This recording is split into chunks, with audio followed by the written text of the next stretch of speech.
Statement में बात कही है वो सिर्फ इतना कहा है कि जो भी मीडिया चैनल्स इस गोरख धंधे में शामिल हैं, किसी पार्टी के साथ मिलकर किसी दल, किसी संगठन, किसी नेता को बदनाम करने की मुहिम में शामिल हैं, फर्जी स्टिंग करके उसको प्रचारित करने की मुहिम में शामिल हैं, इन सब की जांच होनी चाहिए और इसमें जो भी दोषी लोग हैं उनके खिलाफ कार्रवाई होनी चाहिए।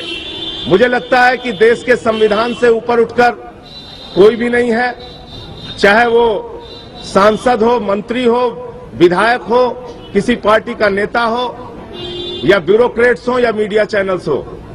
तो जो बात अरविंद केजरीवाल ने कही है वो उन लोगों के लिए कही है जो खबरों को मनगढ़ंत तरीके से चलाते हैं, पेड न्यूज के तरीके से चलाते हैं, लेन देन करके चलाते हैं और जिसके कारण से किसी पार्टी को बदनाम करने की मुहिम चलाई जाती है, उस पे जांच की और उस पे कार्रवाई की बात कही गई है। कुछ तक मैं बता रहा हूं, मैं आ रहा हूं पेड चैनल्स के नाम भी बता दूंगा चाहोगे तो आप। दूसरी बात यह है कि कुछ पिछले दिनों अरविंद केजरीवाल ने जो कहा उसके अलावा भी कुछ रिपोर्ट्स आई है मीडिया के बारे में। मैं आशुतोष जी से चाहूंगा कि वो अपनी बात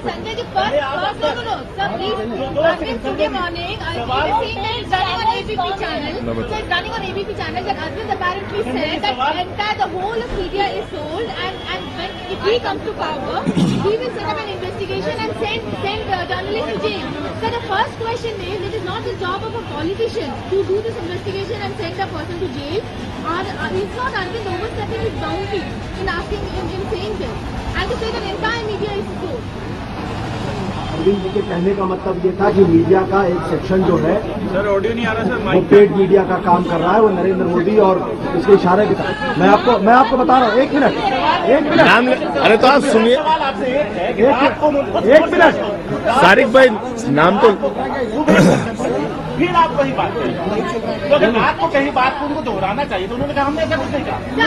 एक मिनट मैं बता रहा हूँ, एक मिनट ऐसा कुछ नहीं, मैं बता रहा हूँ ना, आ रहा हूँ, आ रहे हैं, एक मिनट रुकिए ना। ये कोई नया मामला नहीं है, ये नया मामला टेलीविजन के अंदर है। पेड न्यूज का मामला आज से 5 साल पुराना है, बल्कि 7-8 साल पुराना है। 2009 में प्रेस काउंसिल ऑफ इंडिया के इनिशिएटिव पर एक इन्वेस्टिगेशन लॉन्च की गई थी। उस इन्वेस्टिगेशन ने अपनी रिपोर्ट 2010 में दी। उसमें कई मीडिया हाउसेस के नाम थे और उन मीडिया हाउसेस के खिलाफ कार्रवाई की बात कही गई थी। ये कहा गया था कि पेड न्यूज न केवल मीडिया बल्कि डेमोक्रेसी के लिए कैंसर है, इनके खिलाफ कार्रवाई होनी चाहिए। लेकिन जो आईएनएस संस्था है, एडिटर्स गिल्ड ऑफ इंडिया, जो आईएनएस संस्था है, जो प्रमोटर्स की बॉडी है, प्रमोटर्स की बॉडी ने उसका जबरदस्त तरीके से विरोध किया और उस रिपोर्ट को पब्लिक होने से रोका। अगर आपके दिल में चोर नहीं है तो आपने उसको पब्लिक करने से क्यों रोका? इस रिपोर्ट की जब सामने आई तो एक मनु मुद्गल नाम के सज्जन वो चीफ इंफॉर्मेशन कमिश्नर के पास गए। चीफ इंफॉर्मेशन कमिश्नर के कहने के बाद वो रिपोर्ट वेबसाइट पे डाली गई। 70 पेज की रिपोर्ट है। आज टेलीविजन के ऊपर आरोप लग रहा है, ये बहुत पुराना आरोप है। और एक मिनट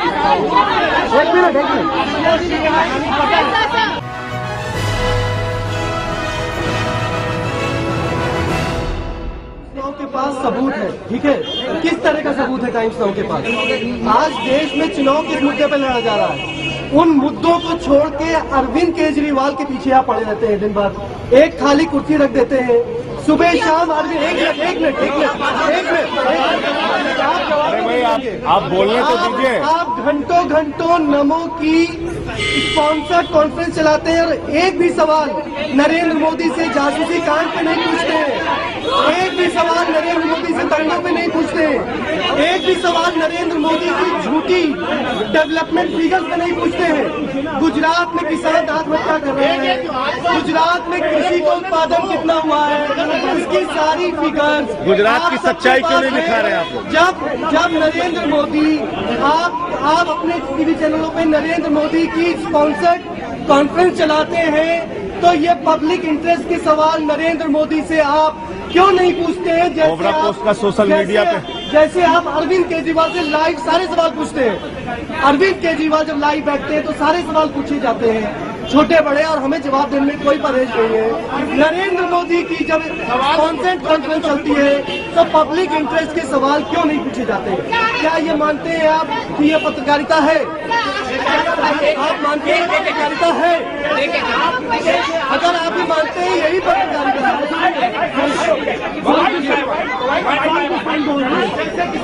हमारा मुद्दा यही है।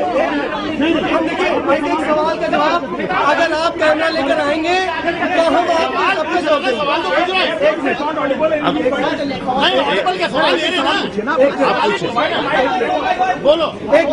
मैं दूसरी बात करना चाहता हूँ। मैं बहुत बुनियादी बात करना चाहता हूँ, मेरी बात सुन लीजिए। बहुत ही बुनियादी बात करना चाहता हूँ। यहाँ पे CNN IBN के लोग भी हैं, मैंने उनके चैनल पर भी बात कही थी। हम किसी एक चैनल पर निशाना यहाँ नहीं बना रहे। बुनियादी बात यह है, चुनाव का समय है, चुनावी कैंपेन दिखाई जा रही है। आप सभी न्यूज चैनल पैसे लेते हैं, चेक के माध्यम से लेते हैं, इलेक्शन पॉलिटिकल पार्टी से लेते हैं। ये बात सार्वजनिक नहीं होनी चाहिए कि किस चैनल को कितने ऐड नरेंद्र मोदी जी से, राहुल गांधी जी से, बीजेपी और कांग्रेस से मिल रहे हैं। नहीं तो आप सुना दीजिए, आप सार्वजनिक करिए ना कि आम आदमी पार्टी ने कितने ऐड दिए हैं आपको, नरेंद्र मोदी ने कितने ऐड दिए हैं, कांग्रेस ने कितने ऐड दिए हैं।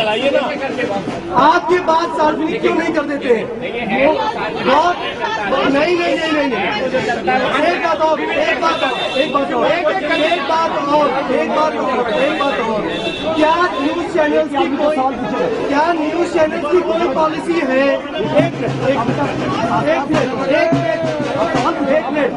एक मिनट, क्या न्यूज चैनल्स की कोई पॉलिसी है कि वो कांग्रेस, बीजेपी, आम आदमी पार्टी और तभी तमाम पॉलिटिकल पार्टी से एक ही मात्रा में, एक ही संख्या में ऐड लेंगे? क्या ऐसी कोई पॉलिसी है?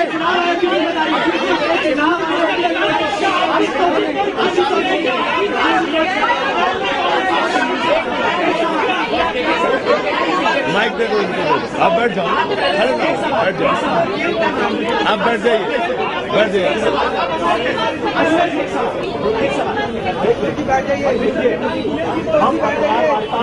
सर बैठ जाइए। सर आवाज नहीं आ रही सर ऑडियो नहीं आ रहा, बैठ जाइए।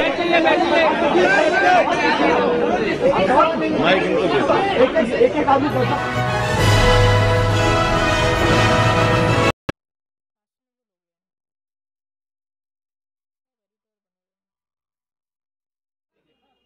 देखिए, अरविंद जी ने जो बात कही है उस पर पार्टी पूरी तरीके से उनके साथ खड़ी है। पहली वाली जवाब दोगे मैं? जवाब सुन लीजिए उसका। अरविंद केजरीवाल का साफ तौर पर कहना है, जो उन्होंने कहा उसका मतलब ये है कि मीडिया और टेलीविजन चैनल्स का एक तबका वो पूरी तरीके से नरेंद्र मोदी और मुकेश अंबानी का एजेंडा चला रहा है। उस एजेंडे को जांच होनी चाहिए, क्यों, कैसे, किस तरीके से है, और जो लोग इसमें दोषी पाए जाए उनके खिलाफ कड़ी कार्रवाई होनी चाहिए।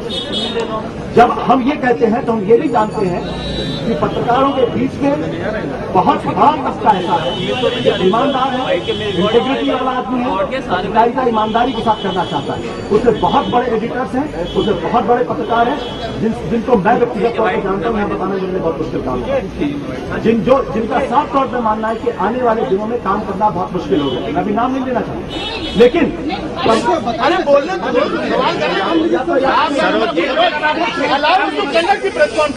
सरोज जी, आप सवाल पूछिए ना। सरोज जी, आप सवाल पूछिए। आप जितना देर बोलना चाहे बोलिए। आप बोलिए, फिर हम लोग बोलेंगे। आप नाम क्यों नहीं लेना चाहते? बाई द सिलेक्टिविटी आप जब बोलते हैं कि जर्नलिस्टों को सभी को हम जेल में डालेंगे तो नाम लेने से आपको दिक्कत क्यों होती है? ऐसा नहीं बोला, नाम तो लिया। बोला कि कितने ऐड किससे दिखाए जाते हैं सबके बारे में बात करें, तो क्या जब आप एडिटर थे उस चैनल के तो क्या आप डिसाइड करते थे, आपने पब्लिक में ये डाला कि नहीं डाला? और तीसरी बात, आपके स्टैंड में जब आपको सूट करता है तब आप जवाब देते हैं, जब आपको सूट नहीं करता आप जवाब नहीं देते, जब आपको सूट करता आप केस देते हैं, जब आपको सूट नहीं करता आप केस नहीं देते। ये कौन तय करेगा? उसके बाद खाली कुर्सी पे आप क्यों उसके सवाल का निशान लगा, क्यों इस पार्लियामेंट में एजेंडा चल रहा है? हम हर बार आपसे ये मांगते हैं, तो आप मना कर देते हैं, तो रिवर्ट बैक करने का तैयार नहीं होता, तो हम क्यों इस बात को आपकी बात को यहाँ पर मानते हैं? और आपके जवाब में बहुत सारे सवाल होते हैं, साक्षात तो नहीं हो सकते, बाकी बहुत सारे पत्रकार उनका भी तो मैं उम्मीद करूंगा कि मैं जो जवाब दूंगा उनसे आप संतुष्ट नहीं, मैं गारंटी आपको नहीं देता हूँ, मैं अपने आपसे लेता हूँ। आप जो सवाल पूछ रही हैं उसका मैं सही से जवाब दूँ, पूरी तरीके से आपके साथ जवाब दूँ, ये जरूरी नहीं। मैं जो कहना चाहता हूँ वो बहुत खास स्पष्ट है। प्रमोटर्स के ऊपर भयानक तौर पर एडिटर्स के ऊपर और रिपोर्टर्स को भयानक तौर पर प्रमोटर्स और एडिटर्स के बीच में डिफरेंस करना पड़ेगा। अगर हम ये डिफरेंस नहीं करेंगे तो भारत का लोकतंत्र भरभरा के बैठ, ये एक सच्चाई है, इसका सब। और मैं खुद पत्रकार रहा हूँ, मैं जानता हूँ कि कितने तरीके के प्रेशर आते हैं प्रमोटर्स की तरफ से, और आज और पिछले दिनों किस तरीके से ये दबाव भयानक तौर पर बढ़ा है कि सिर्फ और जो एडिटर इन चीजों को मानने के लिए तैयार नहीं है, उनके लिए कितनी मुश्किल का काम होता है। आपने दूसरा सवाल पूछा कि जब मैं एडिटर था, आप सरोज जी, एडिटर का काम होता है एडिट करना, कंटेंट को देखना, बाकी जो एडवर्टीजमेंट होता है, प्रमोशनल चीजें होती हैं, वो मैनेजमेंट की तरफ से होता है। जो आशीष खैतान जी कह रहे थे, कहने का मतलब ये था कि भाई आप विज्ञापन ले रहे हैं, विज्ञापन ले रहे हैं, इसमें ट्रांसपेरेंसी होनी चाहिए। और जो मीडिया हाउस है, उन मीडिया हाउस को उसको अपने वेबसाइट पर डालना चाहिए। अगर वो आम आदमी पार्टी की तरफ से भी अगर विज्ञापन है या अगर आशुतोष को कोई विज्ञापन दिया है तो वो भी डालिए, उसकी कोई बुराई नहीं। हम तो सवाल एक खड़ा करें, ट्रांसपेरेंसी का सवाल खड़ा करें। और आपने भी एक सवाल कहा कि हाँ, हमारी जब मर्जी होती तो हम केस देखते हैं, हमारी जब मर्जी, सरोज जी भी नाराज हो जाएंगे। आप तो आपने क्या जब केस देखते जब नहीं जैसे आपने वीडियो जब वायरल हुआ उस पर आपने कमेंट नहीं दिया, मैंने ही कमेंट दिया उस पर, मैंने खुद बोला है। सरोज जी आप प्रेस कॉन्फ्रेंस दिए, उस वीडियो वायरल होने पर मैंने चलाओगे तो फिर उसमें कैसे करेंगे? आप ये मत बोलो ना कि हम काली कुर्सी रख रहे हैं, अगर आप भेजते ही नहीं हो तो ये कैसे बोल रहे हो?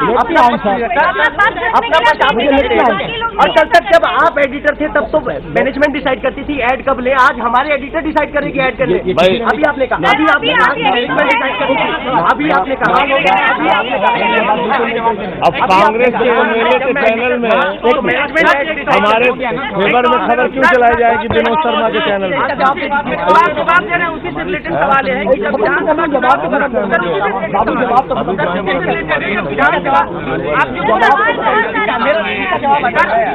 चुनाव के दौरान 4 चैनलों का सिलेक्टेडली जो है ऐड दिया आम आदमी पार्टी ने, किस इंटरेस्ट से दिया था? क्या हुआ चाहते थे कि 4 चैनल प्रचार करना? कोई इंटरेस्ट नहीं है। वो क्या था? आप उसका डिटेल दीजिए ना, कितने का हमने दिया है भाई, हम कहाँ मना कर रहे हैं? सिलेक्टिवली की बात ही नहीं करते, हमारी इतनी औकात ही नहीं कि हम सारे चैनल्स को पैसा दें। तो फिर आपके फेवर में चलाते हैं, आपका एजेंडा चलाते हैं, वो सही है। ऐसा नहीं, ऐसा नहीं, ऐसा नहीं। या तो एक आदमी बोले आप सवाल करिए। कुछ चैनलों का नाम ले रहे हैं कि आपके खिलाफ एक एजेंडा लेकर रखा है, आप उनका नाम भी लो जो आपके फेवर में चला रहे हैं, और आप उनका नाम आप तक बन चुके हैं जो लोग, वो लोग उनका नाम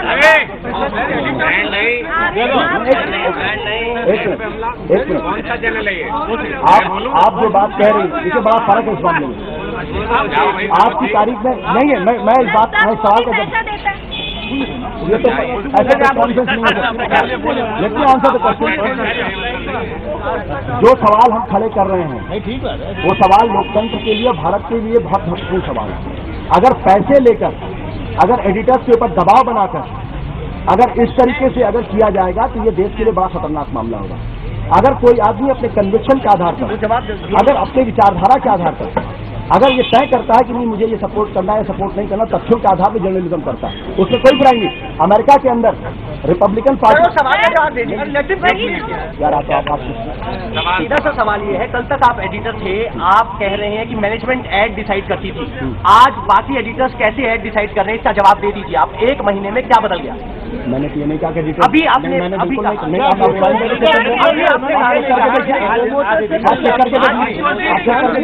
झूठ बात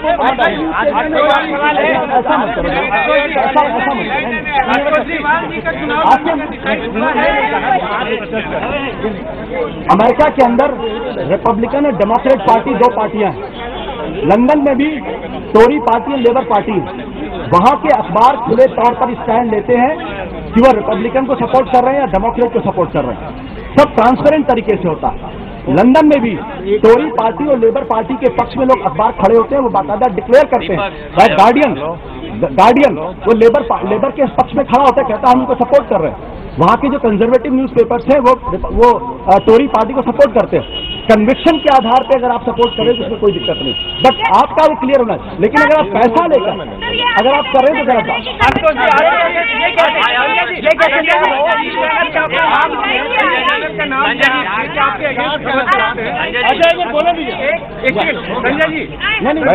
सीधी बात यह है कि पेड मीडिया के ऊपर सवाल उठाया गया और ऐसे लोगों पे सवाल उठाया गया जो मनगढ़ंत तरीके से खबरों को उठा के चलाते हैं बदनाम करने की नीयत से। मुझे लगता है